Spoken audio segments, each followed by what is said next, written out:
Hey everybody, it's been a long time, and at least one update video and then a long time. So, I'm back, I'm alive, I'm lucky. Couple rounds of COVID, and I think almost 9 months of recovery now.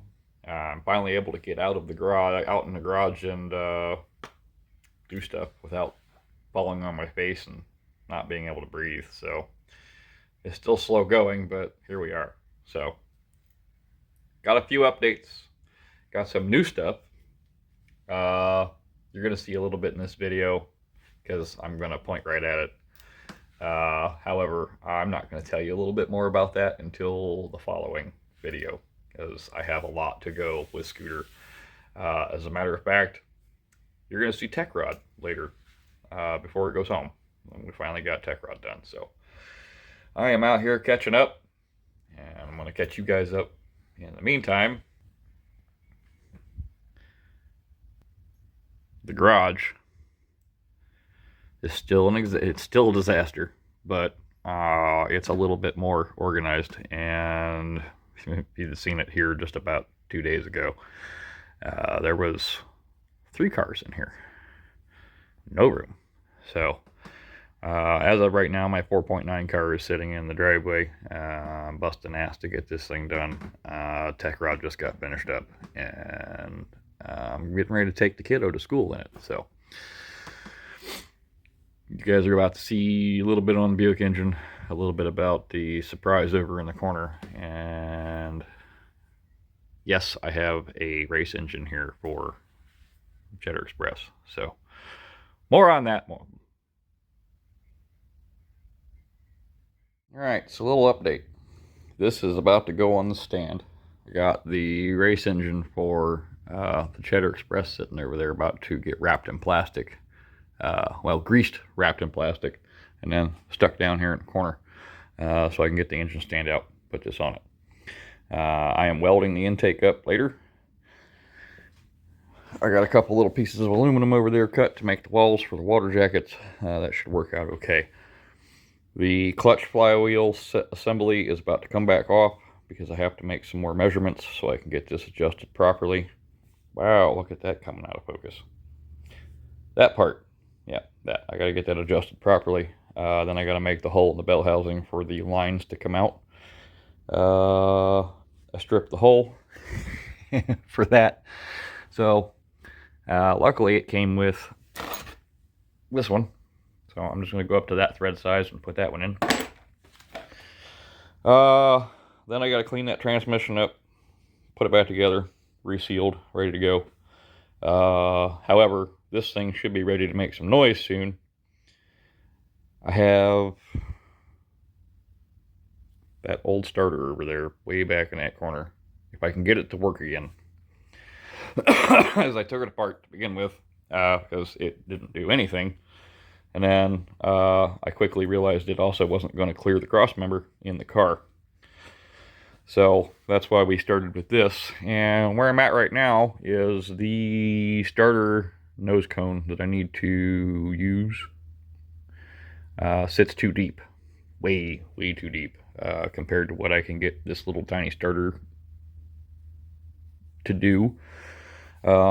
Reason being is, as of right now, the inside in there is too narrow because I can't cut up in here. This is where the gear reduction on this little mini starter happens. So realistically, I could only machine the body down to about here. Unfortunately, this thing needs to sit where this is basically flush with this to get the armature back far enough to sit inside that bearing to make this work. And I've tried my Opel starters that mount like this, and I've tried my Chevette starters to mount like this. There's no combination of starter parts that are going to work outside of a rather expensive mini starter specifically for this thing. because, of course, it's not a Rover, it's a Buick. Rover enlarged the hole on the block 1/8 of an inch, and there's not enough there to do that on the Buick. So it would be buying a Rover starter and modifying a Rover starter to take 1/8 of an inch off the nose cone. And even at that, you're still almost $150 for a starter that you then have to modify. So I found one for $225, local, apparently. I'm emailing them about it right now to see how fast I can get it. I don't have the cash on me to go get it right now, extra, but I kind of want to hear it run, and so I may end up just going and getting it anyway, just that way I have it, and I know it's going to clear the car. So this is an expensive swap. Let me tell you what, that swap, I think, if we took the labor out of that, and it was a do it at home yourself kind of a swap, I honestly think that LS swap is going to be cheaper than this Buick 215. The reason being is, between the flywheel, the clutch, the bell housing, and then all the specific Buick 215 parts you have to buy to make this work, you're looking at about how much I've got sitting over there right now.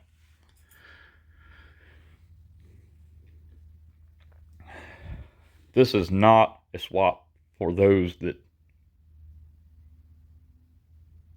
want to go cheap. If the money is the factor, the 215 Buick is not the swap. Excuse me. A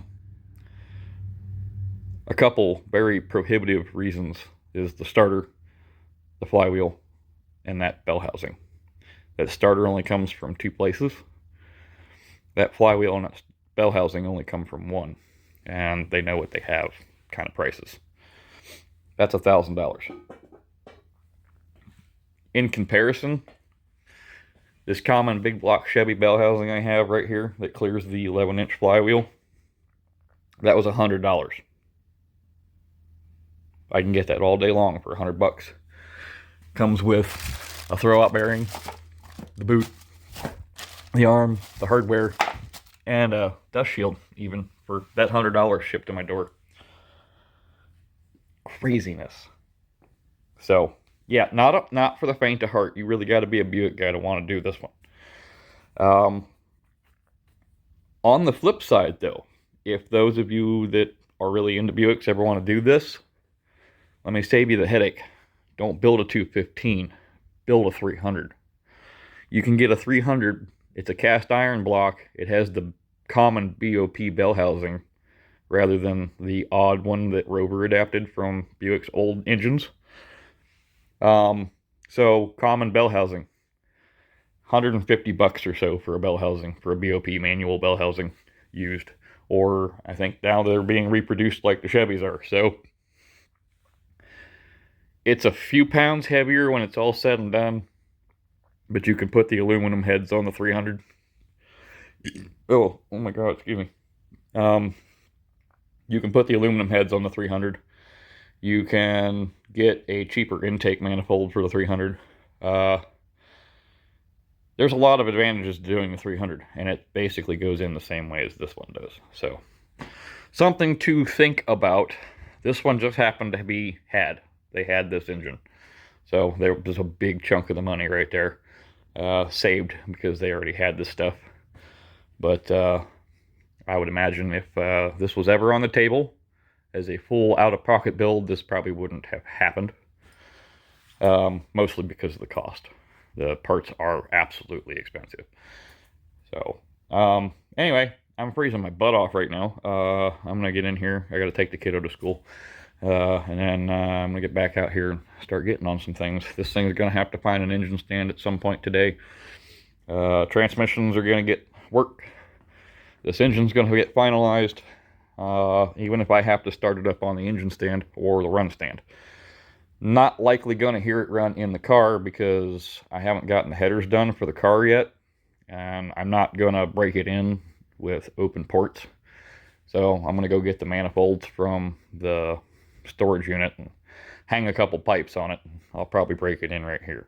So, with any luck, here in the next 24 to 48 hours, we might hear this thing make noise.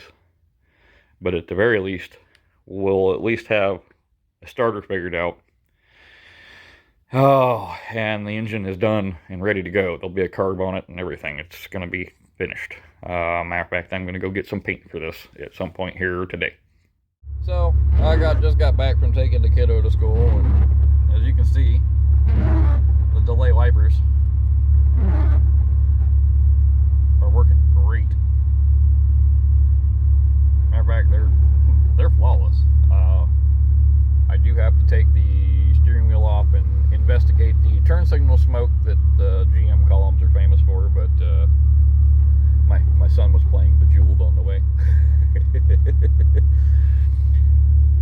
But Lou stopped by and gave me, well, he didn't give me, because he put them in while we were here.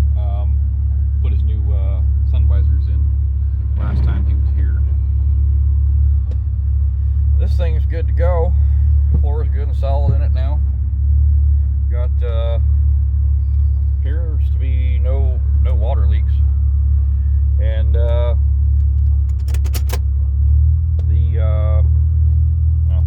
I lost my train of thought. It's not a hard train to derail.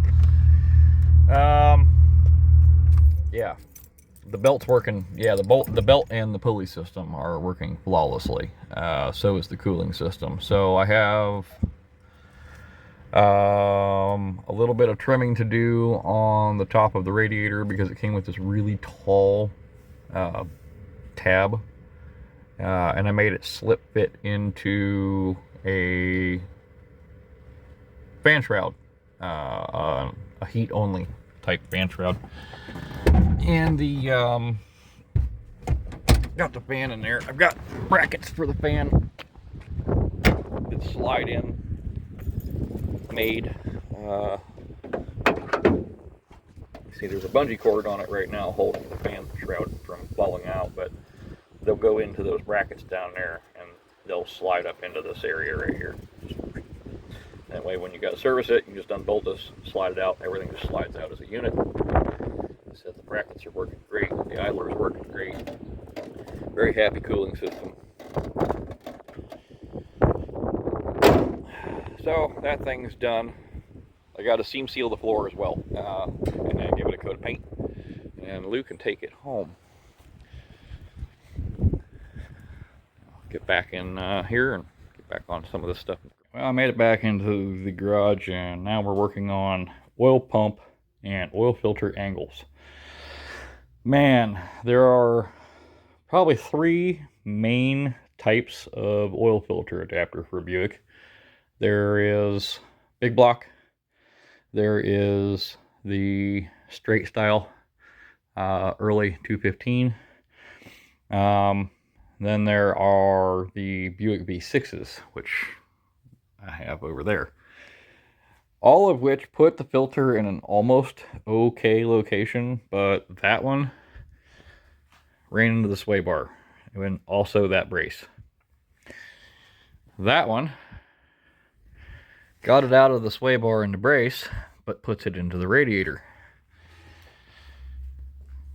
Both places are okay, I could make it work, but it crams the tiniest little filter in there, and it's tight.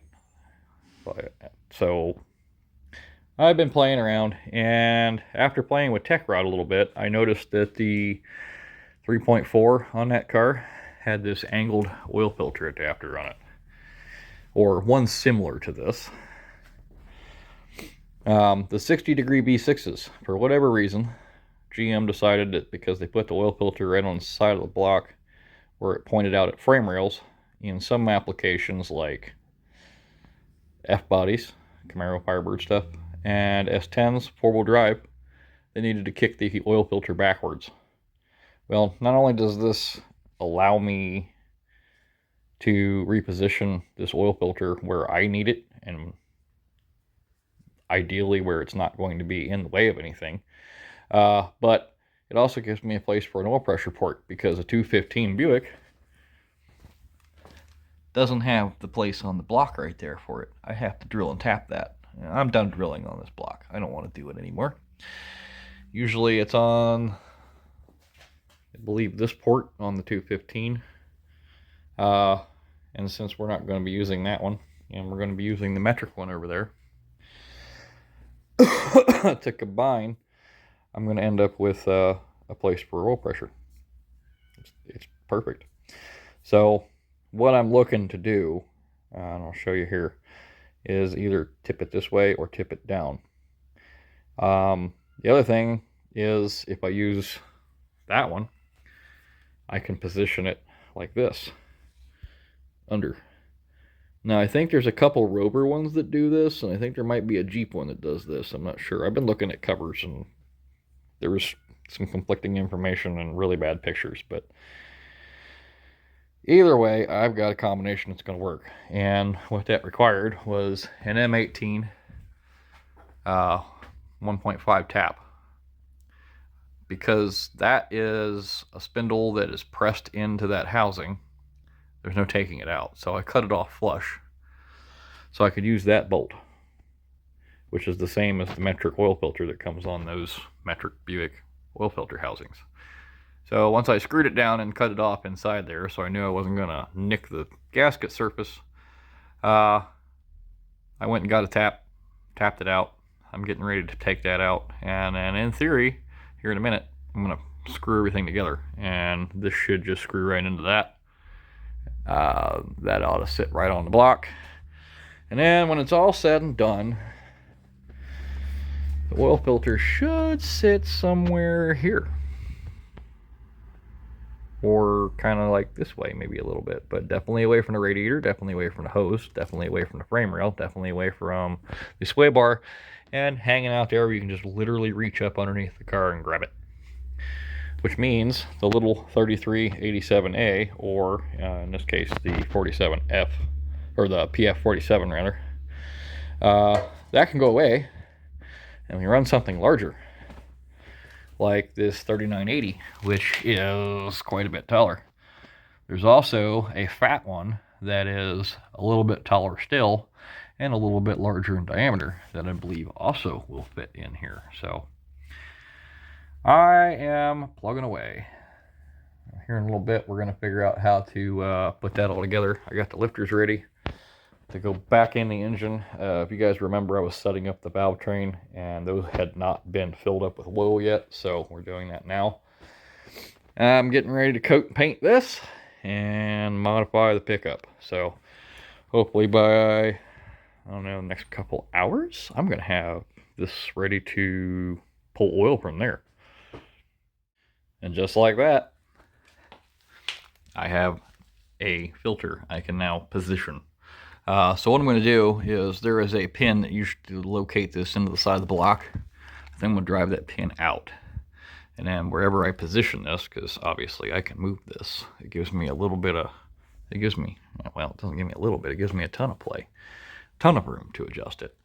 Once I get it located, then I can run a bit through here and into the side of the pump and run a new pin in there, wherever I need to, just to locate it somehow, safety wire it, I don't know, but either way, I can fix it so it stays put. The other option is to drill the surface in one spot in the corner and run a pin through there, but I want to avoid that because that ends up in gasket territory. So I now have a 90-degree oil filter adapter with a oil pressure port that gets the oil filter right where I want it.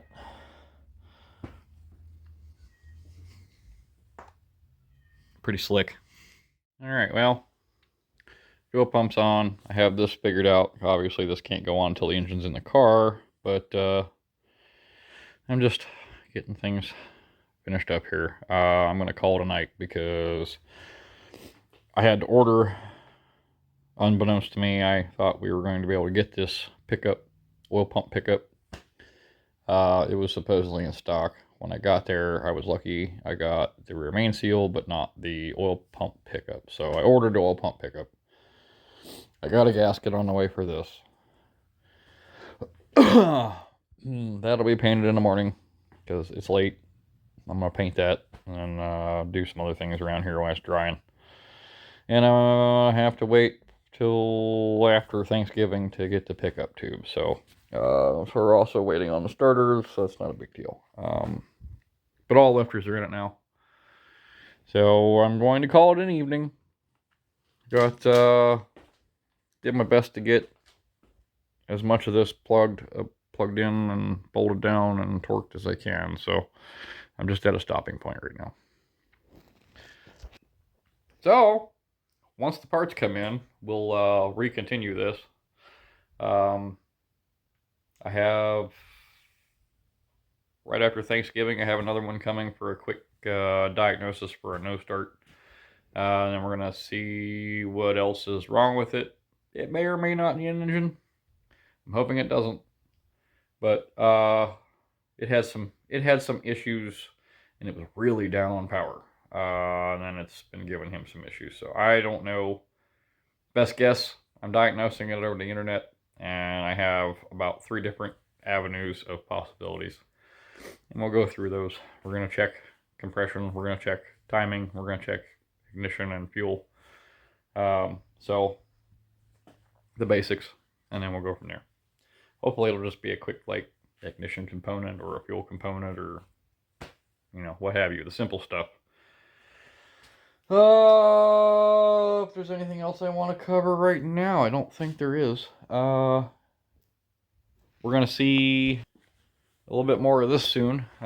This was the race engine I was talking about. We have a big valve head that I am in the process of centering over the cylinder. I need some offset dowels, or I need to figure out some way to offset dowel that, because somebody got a little overzealous with the exhaust side of this, and it overlaps the gasket just ever so slightly, and so I'm going to center it up so it doesn't do that. And so we have a sealed gasket. It's 80 over, and over here we've got some goodies for it. In that box I have forged pistons and H-beam connecting rods for a B series 16 or a B16 Honda. And then I got a brand new crank in that bag. So yeah, we're gonna be, oh yes, and a box of solid lifters. So that engine will be coming along here fairly soon, in addition to some more things I got done on the hot mix. I did actually get the turbo engine on it, or the turbo on the engine rather, and it's tight in a few places. I think this one's going to use one of those oil filter adapters yet too. I may still kick the turbo out a little bit. Otherwise, that's a kind of a side project thing with all the work going on right now. That's going to get covered up and back into the dust. So at any rate, I guess we'll pick this back up here in a couple days, and I will see you guys then. In the meantime, keep the shiny side up.